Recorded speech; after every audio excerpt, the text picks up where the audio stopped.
নমস্কার,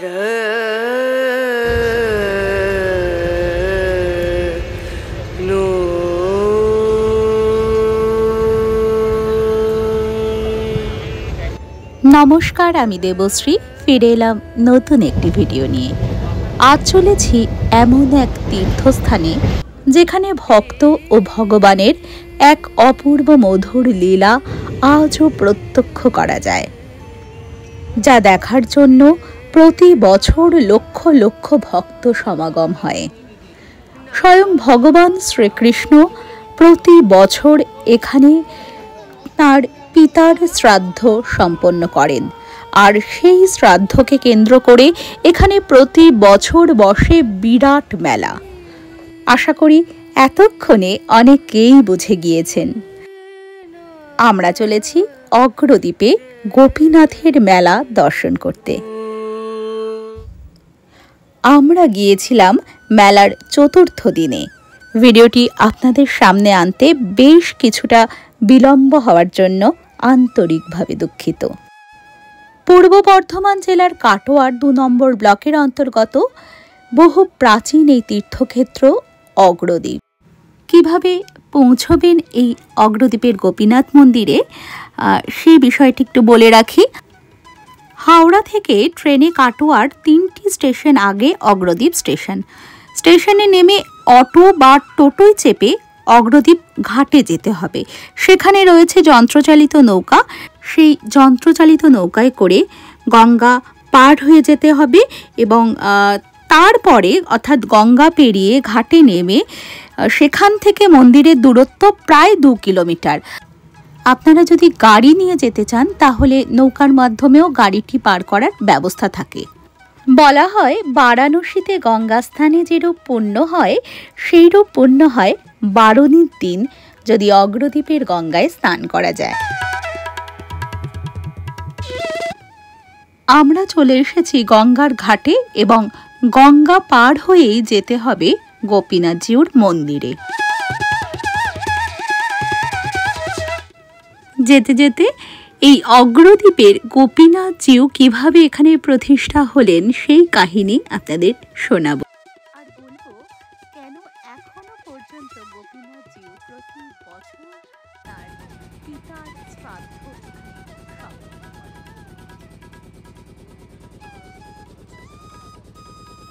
কাটোয়ার কাছে অজয় নদীর ধারে কুলাই নামক একটি গ্রামে উত্তরারীয় কায়স্থ ঘরের 3 ভাই বাস করতেন। গোবিন্দ ঘোষ, বাসুদেব ঘোষ এবং মাধব ঘোষ। এর মধ্যে গোবিন্দ ঘোষ শ্রী চৈতন্য দেবের খুবই ঘনিষ্ঠ পার্ষদ ছিলেন। শ্রী চৈতন্য চরিতামৃতে এই 3 ভাইয়ের উল্লেখ পাওয়া যায় আদি খণ্ডে। গোবিন্দ, মাধব, বাসুদেব 3 ভাই, যা সবার কীর্তনে নাচে চৈতন্য গোসাই।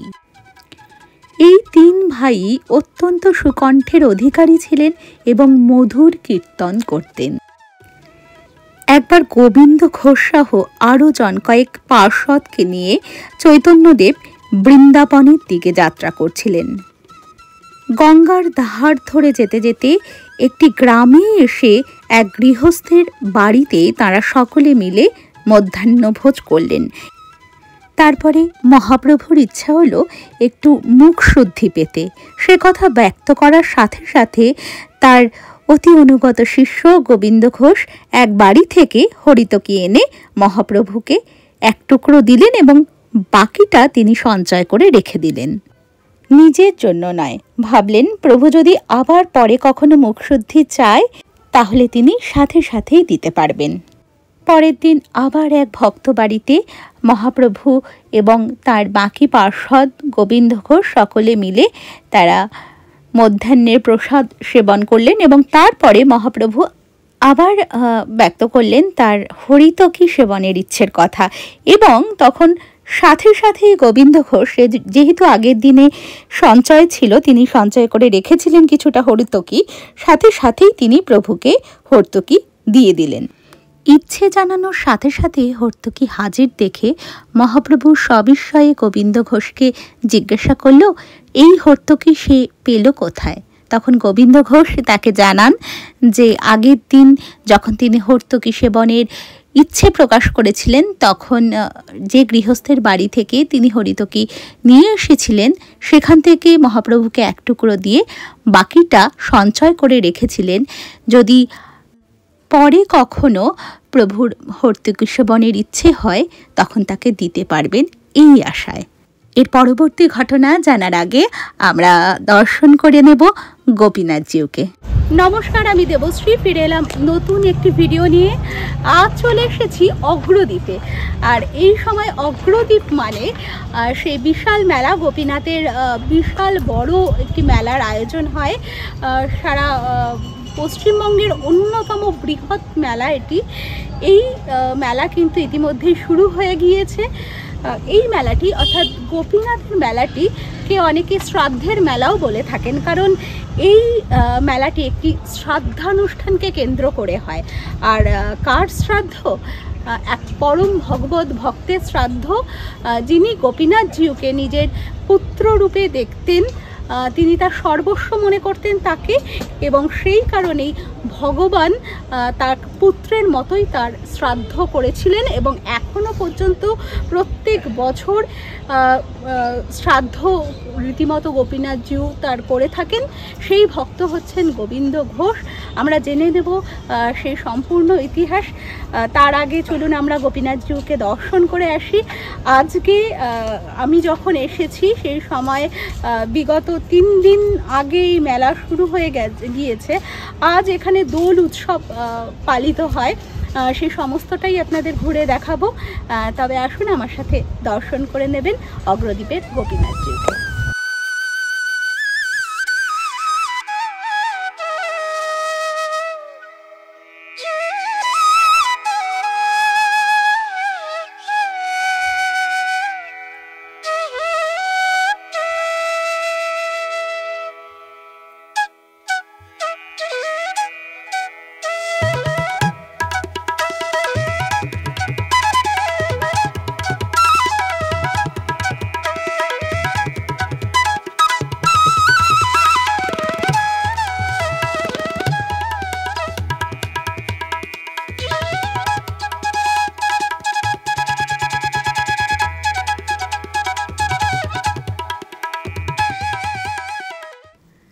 দর্শন করলেন অগ্রদ্বীপের গোপীনাথজিউ ও রাধারানীকে।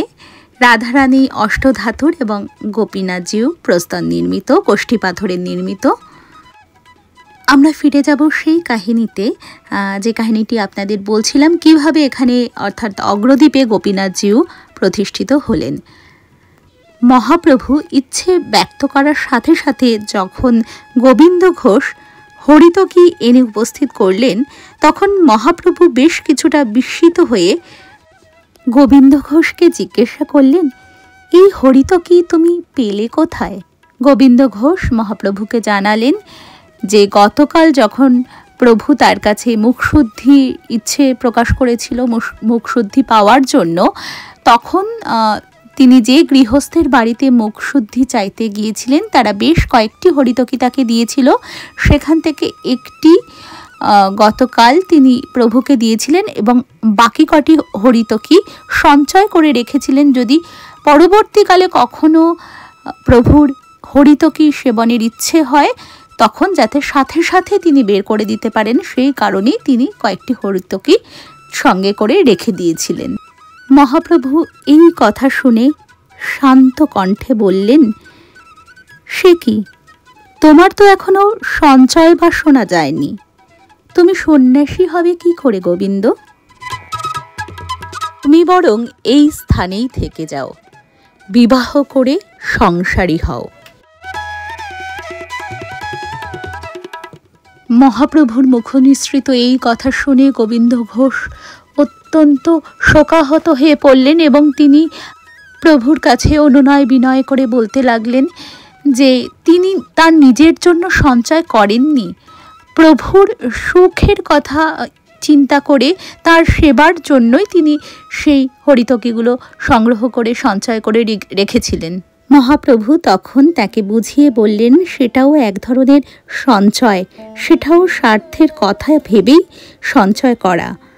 প্রভুর আদেশ পেয়ে অত্যন্ত শোকাহত ও মনক্ষুণ্ণ হওয়া সত্ত্বেও গোবিন্দ ঘোষ থেকে গেলেন অগ্রদ্বীপে।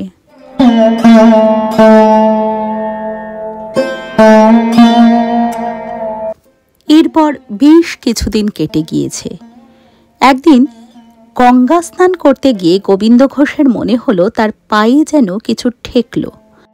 প্রথমে তিনি বিষয়টিকে সেরকম আমল দেননি, কিন্তু তারপরে লক্ষ্য করলেন একটি শিলা তার পায়ে এসে ঠেকেছে এবং তিনি মনে মনে অনুভব করলেন যে প্রভু তাকে আদেশ দিচ্ছেন ওটা ব্রহ্মশিলা, তিনি যেন সেটিকে বাড়ি নিয়ে যান এবং বিগ্রহ তৈরি করে প্রতিষ্ঠা করেন।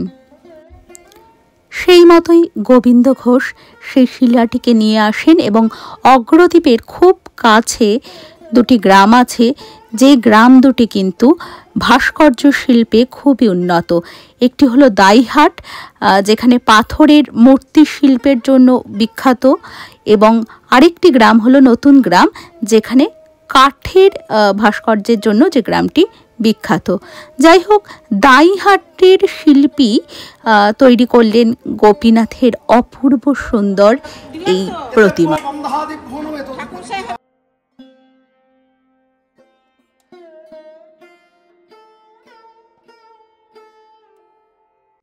গোবিন্দ ঘোষ আদেশ পেয়েছিলেন প্রভুকে বাৎসল্যভাবে অর্থাৎ পুত্র রূপে পূজা করতে। কাজেই গোপীনাথ হলেন গোবিন্দ ঘোষের সন্তান। সন্তান রূপে তিনি শ্রীকৃষ্ণকে অর্থাৎ গোপীনাথজিউকে পূজা করতে থাকেন। এরপর ক্রমে গোবিন্দ ঘোষ বিবাহ করলেন, তার একটি সন্তানও হলো, কিন্তু এই সুখ তার বেশি দিন টিকল না। কিছুদিন পরেই তার স্ত্রী মারা গেল এবং একমাত্র সন্তানটিও মারা গেলেন গোবিন্দ ঘোষের। এরপর গোবিন্দ ঘোষ শোকে দুঃখে উন্মাদের মতো হয়ে গেলেন। গোপীনাথকে গিয়ে বললেন, এখন কি করব আমি, কি নিয়ে থাকবো এই পৃথিবীতে?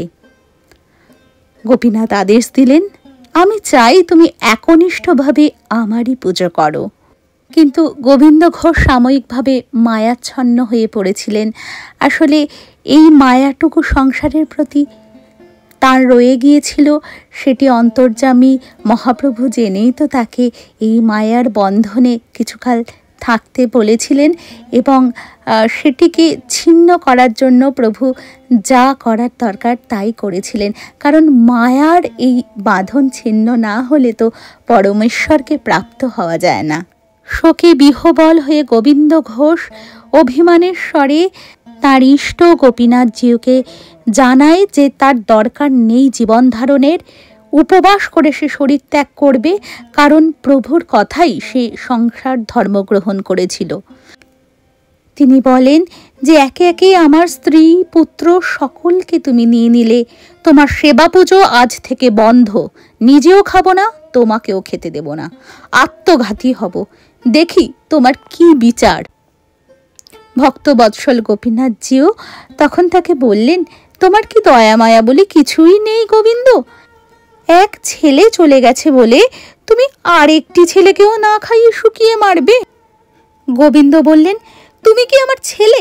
ছেলের কাজ কি তুমি আমার জন্য করবে? গোপীনাথ বললেন, কি সেই কাজ? গোবিন্দ বললেন, শ্রাদ্ধ। আমার শ্রাদ্ধ করতে পারবে তুমি?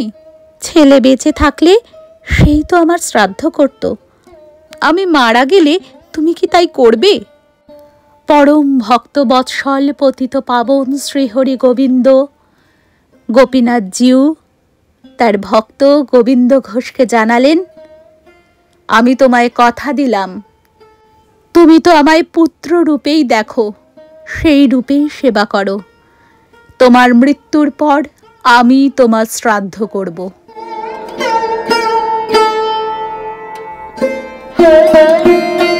গোবিন্দ ঘোষ দেহ রেখেছিলেন চৈত্র একাদশীতে। সেই চৈত্র একাদশী থেকে গোপীনাথজিউ তার কথা মতো কাছা পড়ে ঘোষ ঠাকুরের শ্রাদ্ধ করেন প্রতি বছর। পরম ভক্ত বৎসল শ্রীহরি ভক্তের ভক্তিতে বাঁধা হয়ে ভক্তের কথা রেখেছিলেন এবং তিনি শুধু পুত্ররূপে তার কথাই দেননি, তিনি পুত্রের কাজটিও সম্পাদন করেছিলেন। এবং আজও প্রতি বছর এই শ্রাদ্ধ অনুষ্ঠান দেখতে লক্ষ লক্ষ লোকের ভিড় হয় অগ্রদ্বীপে। কাছাপড়ে গোবিন্দ তার মানস পিতার শ্রাদ্ধ অনুষ্ঠান করেন এবং তার যে পিণ্ডটি তিনি দান করেন গোবিন্দ ঘোষের উদ্দেশ্যে, সে পিণ্ডটি যখন গোপীনাথজিউর হাতে দেওয়া হয় তখন এক সময় আপনা আপনি সেটি তার হাত থেকে খসে পড়ে যায়, অর্থাৎ তিনি পিণ্ড দান করেন। এই অদ্ভুত লীলা এই কলিযুগে এখনো পর্যন্ত প্রতি বছর চৈত্র একাদশীতে ঘটে অগ্রদ্বীপে।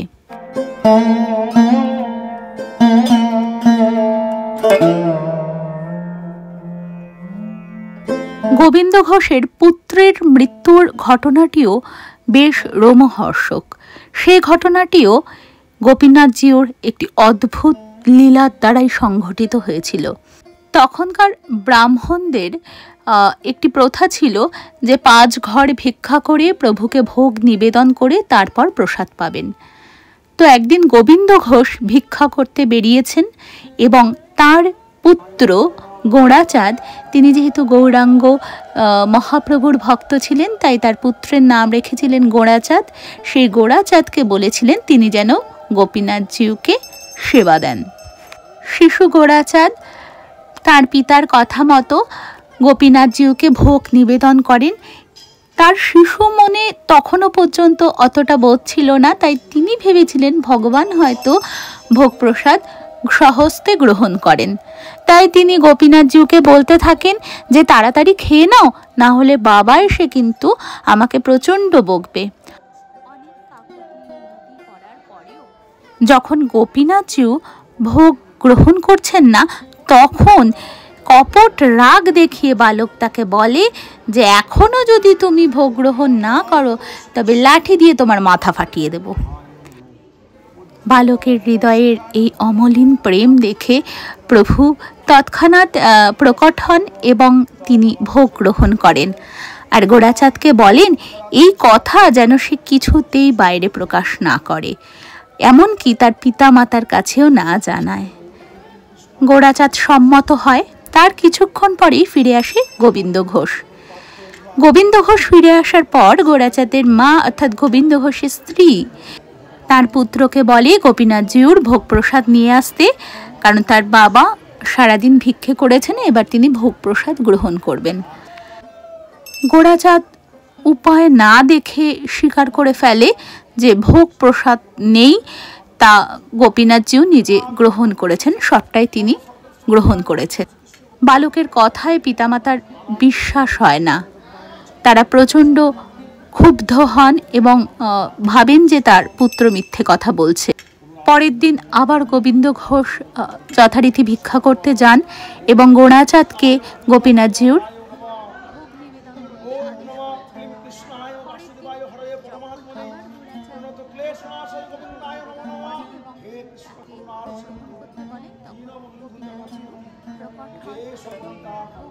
করেন এবং তিনি গোড়াচাঁদকে বলেন আমি যে এসেছিলাম সেই কথা তুমি কাউকে বলনি তো?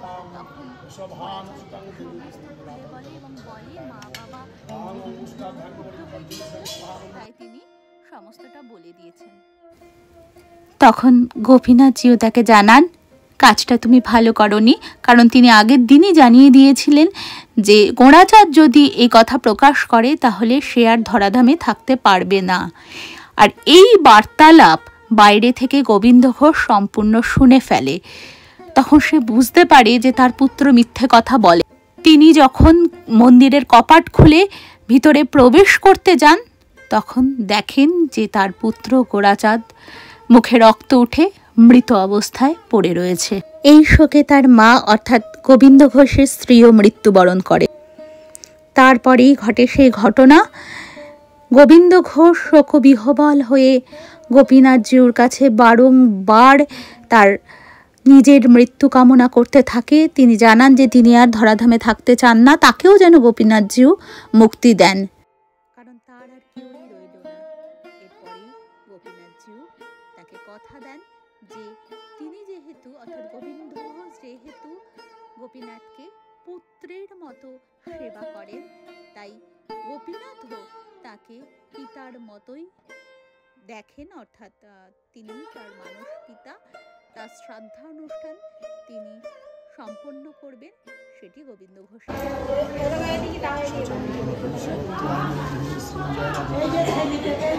প্রতি বছর চৈত্র মাসের একাদশীর দিন সকালে গোপীনাথের বেশবাস বদলে গোপীনাথজিউকে কাছা পরিয়ে দেওয়া। এরপর গোবিন্দ ঘোষের সমাধির সামনে তাকে দাঁড় করিয়ে দেওয়া হয়। তার হাতে ধরিয়ে দেওয়া হয় কুশ এবং পিণ্ড।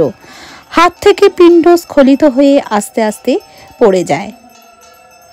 সকলে গোবিন্দ ঘোষ এবং তার পরমারাধ্য গোপীনাথজিউর নামে জয়ধ্বনি দিতে থাকে। অগ্রদ্বীপের এই মেলা মূলত 3 দিন ধরে চলে। প্রথম দিন কেউ অন্নপ্রসাদ গ্রহণ করেন না। দই চিড়েই ভগবানকে ভোগ নিবেদন করা হয়। সমস্ত ভক্তেরা মালসা অর্থাৎ মাটির পাত্রে করে দই চিড়ে ভগবানের উদ্দেশ্যে নিবেদন করেন এবং সেটি প্রসাদ হিসেবে গ্রহণ করা হয়। দ্বিতীয় দিনে অন্ন মহোৎসব হয় এবং তৃতীয় দিন আমবারুনি। লক্ষ লক্ষ ভক্তের ভিড় হয় ওই সময়। এই বছরও অর্থাৎ 2025-ও প্রায় 8 থেকে 10 লক্ষ মানুষের ভিড় হয়েছিল। আমরা গিয়েছিলাম গোপীনাথজিউ রাধারানী যেদিন দোল উৎসব পালিত হয়, অর্থাৎ চতুর্থ দিন। গোপীনাথের পাশে এই রাধারানী কিন্তু প্রথম থেকেই ছিলেন না। অগ্রদ্বীপের প্রান্তে ঘোষপাড়ার ভাট পরিবার সেখানের গিন্নি অর্থাৎ ভাটগিন্নির মনে হয়েছিল যে গোপীনাথকে এবার বিয়ে দেওয়া দরকার, তাই তিনি রাধারানীর একটি অষ্টধাতুর মূর্তি তৈরি করে গোপীনাথের সঙ্গে বিবাহ দেন। অগ্রদ্বীপের সমস্ত মানুষ মনে করেন যে ঘোষপাড়া হচ্ছে গোপীনাথের শ্বশুরবাড়ি, তাই দোলের আগের দিন গোপীনাথ ঘোষপাড়ায় বেড়াতে যান, আবার সন্ধেবেলায় ফিরে আসেন। আমরা একাদশীর পরের যে চতুর্দশী সেই তিথিতে এসেছিলাম।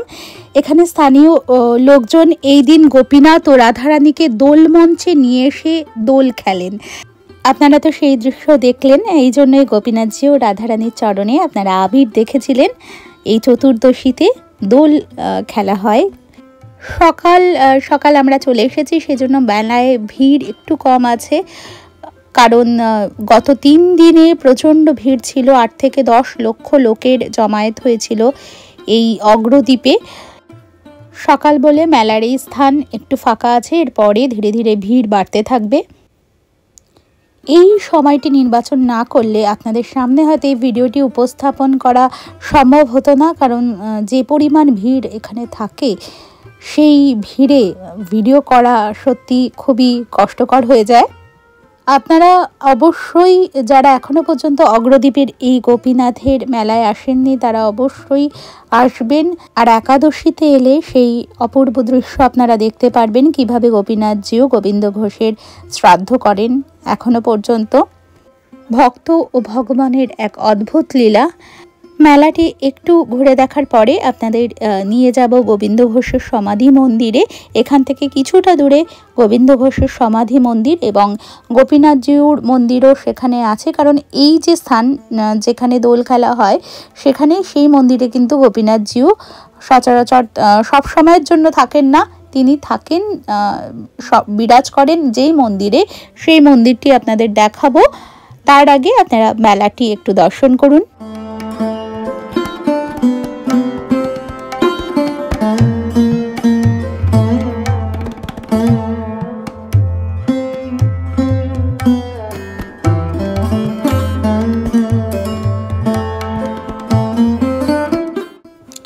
এই বৃহদাকার মিষ্টিগুলো কিন্তু এখানের একটি বৈশিষ্ট্য।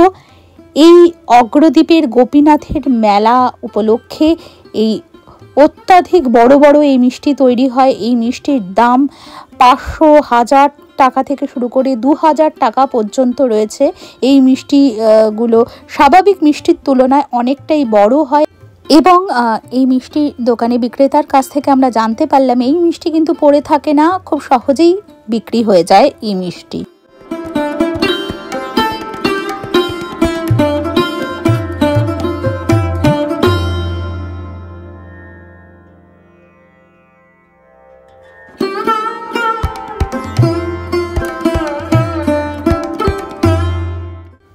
এখন আমরা চলেছি গোবিন্দ ঘোষ ঠাকুরের সমাধি মন্দির এবং গোপীনাথজিউর যে মন্দিরটি সেটিও দর্শন করতে। এখন যদি ওখানে গোপীনাথজিউ নেই, কারণ গোপীনাথজিউ এই মন্দিরে বিরাজ করছেন, তো আমরা সেই স্থানটি দর্শন করে নেব।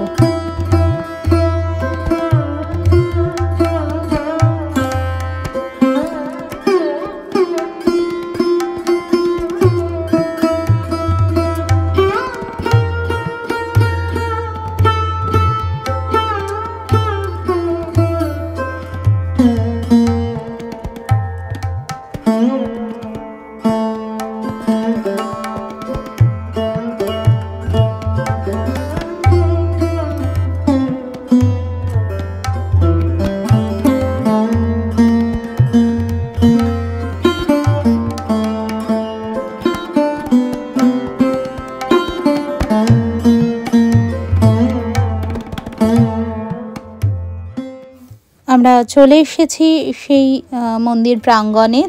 এখানে রয়েছে গোবিন্দ ঘোষের সমাধি মন্দির এবং গোপীনাথজিউর মূল মন্দিরটি। এখানে গোপীনাথজিউ বিরাজ করেন। আমরা দেখে নেব মূল মন্দিরটি।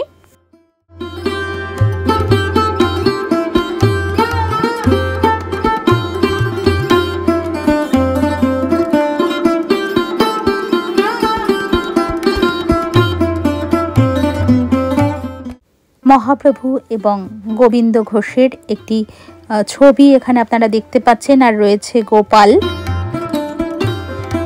এবং এই সিংহাসনেই বিরাজ করেন গোপীনাথজিউ ও রাধারানী। এই হলো তমাল বৃক্ষ। এখানে অনেকেই মানত করেছেন, মনস্কামনা জানিয়ে সুতো বেঁধে রেখে গেছেন। তমাল বৃক্ষ কিন্তু রাধারানীর খুবই প্রিয়, আমরা পদেও পাই বিভিন্ন। রাধারানী বলছেন, আমি তমাল বড় ভালোবাসি, কৃষ্ণ কালো তমাল কালো, তাই তো তমাল ভালোবাসি।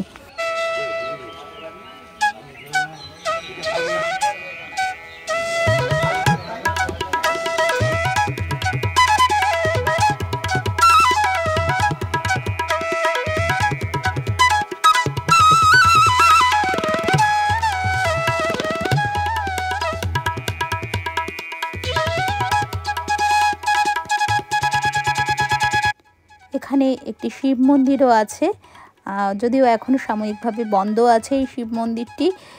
এরপরে আমরা চলে যাব গোবিন্দ ঘোষ ঠাকুরের সমাধি মন্দিরে। এখানেই একাদশীর দিন গোপীনাথজিউ গোবিন্দ ঘোষ ঠাকুরের শ্রাদ্ধানুষ্ঠান সম্পূর্ণ করেন।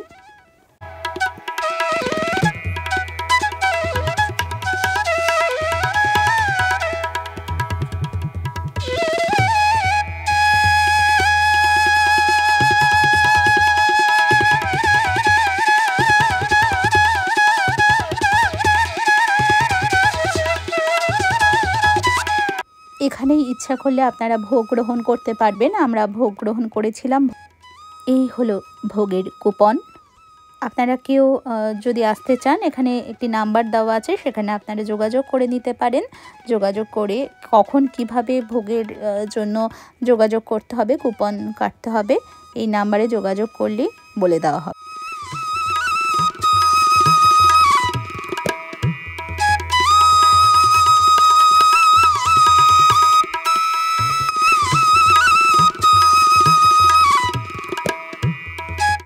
আশা করি ভিডিওটি আপনাদের ভালো লেগেছে। ভিডিওটি ভালো লাগলে ভিডিওটিকে একটি লাইক করে দেবেন, আর কমেন্টে অবশ্যই আপনাদের মূল্যবান মতামত জানাবেন। আপনাদের মতামত জানতে পারলে বুঝতে পারি আপনাদের ভিডিওগুলো ভালো লাগছে কি না, অথবা আগামীতে কীরকম ধরনের ভিডিও আপনারা পেতে চাইছেন, কোনো জায়গায় কোথাও সংশোধন প্রয়োজন কিনা, সমস্তই জানতে পারি। তো অনুরোধ রইল, কমেন্ট করবেন, ভালো লাগলেও জানাবেন, যদি কোনো কিছু ত্রুটি থাকে সেটিও জানাবেন। আর যদি এখনও এই পান্থজন কথা ইউটিউব চ্যানেলটিকে সাবস্ক্রাইব করা না হয়ে থাকে তাহলে চ্যানেলটিকে সাবস্ক্রাইব করার অনুরোধ রইল। সকলে খুব ভালো থাকবেন। দেখা হবে পরবর্তী একটি ভিডিওর সাথে নিয়ে। তাহলে সকলে একবার বলুন, জয় গোপীনাথজিউ, জয় রাধারানী, এবং সকল বৈষ্ণব ভক্তের চরণে কোটি কোটি প্রণাম।